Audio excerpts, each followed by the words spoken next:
എല്ലാവർക്കും കറിലീറ്റ് ചാനലിലേക്ക് സ്വാഗതം. ഇന്ന് ഞാനിവിടെ ഉണ്ടാക്കാൻ പോകുന്നത് നാടൻ സ്റ്റൈൽ ചിക്കൻ ഫ്രൈ ആണ്. അപ്പോൾ ഞാൻ ഇതിന് മുന്നേ കുറേ വീഡിയോസൊക്കെ ഇട്ടിട്ടുണ്ടായിരുന്നു, നിങ്ങൾ കണ്ടിട്ടുണ്ടെന്ന് ഞാൻ പ്രതീക്ഷിക്കുന്നു. അപ്പോൾ നമുക്ക് സ്റ്റാർട്ട് ചെയ്യാം. ഞാനിവിടെ എടുത്തുള്ളത് 400 grams ചിക്കനാണ്. ഇത് ബോൺലെസ് ചിക്കൻ അല്ല, മിക്സ് ചെയ്തുള്ള ചിക്കൻ പീസസ് ആണ്. പിന്നെ ഞാനിവിടെ എടുത്തുള്ളത് ജിഞ്ചർ, ഗാർലിക്, പച്ചമുളക്, പെപ്പറാണ്.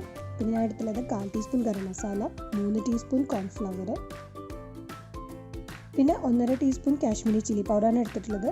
പിന്നെ ലെമണിൻ്റെ ഹാഫാണ് ജ്യൂസ് ഞാൻ പിഴിഞ്ഞ് വെച്ചിട്ടുള്ളത്. പിന്നെ ആവശ്യത്തിന് ഉപ്പ്.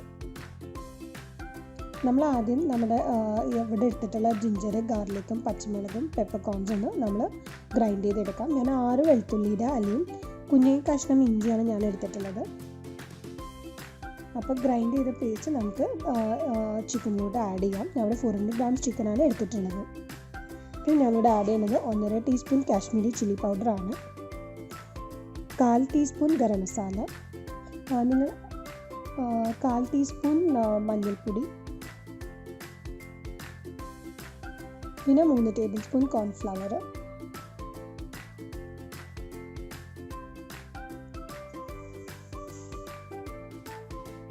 പിന്നെ ഹാഫ് ലെമൺ ജ്യൂസാണ് ഞാനിവിടെ ആഡ് ചെയ്തിട്ടുള്ളത്. പിന്നെ ആവശ്യത്തിന് ഉപ്പ്.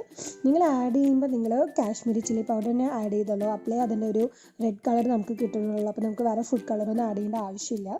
അപ്പോൾ ഇത് നിങ്ങൾക്ക് കൈകൊണ്ട് അല്ലെങ്കിൽ സ്പൂണുകൊണ്ട് ജസ്റ്റ് മിക്സ് ചെയ്യുക. കൈയോടെ മിക്സ് ചെയ്യുന്നതാണ് ഏറ്റവും നല്ലത്.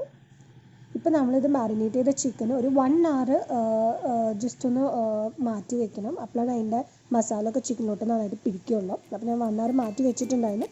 ഇപ്പോൾ നമുക്കത് ഓരോന്നായിട്ട് ഫ്രൈ ചെയ്യാം.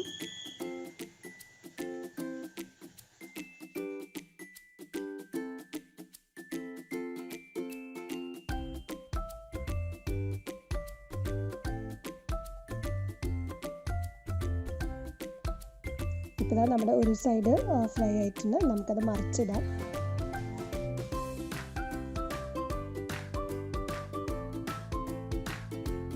ഇപ്പോൾ നമ്മുടെ സ്വാദിഷ്ടമായ ചിക്കൻ ഫ്രൈ റെഡി ആയിട്ടുണ്ട്. ഇത് നാടൻ സ്റ്റൈൽ ചിക്കൻ ഫ്രൈ ആണ്.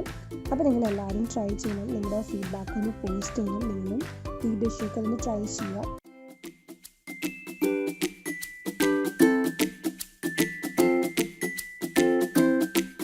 അപ്പോൾ എല്ലാവരും ഈ റെസിപ്പി ട്രൈ ചെയ്ത് നോക്കുക. ട്രൈ ചെയ്ത് ഇഷ്ടപ്പെട്ടിട്ടുണ്ടെങ്കിൽ നിങ്ങൾ ലൈക്കും സബ്സ്ക്രൈബും ഷെയർ ചെയ്യാനും മറക്കല്ലേ. അപ്പോൾ വീണ്ടും അടുത്ത റെസിപ്പിയായിട്ട് വരുന്നവരെ നന്ദി, നമസ്കാരം.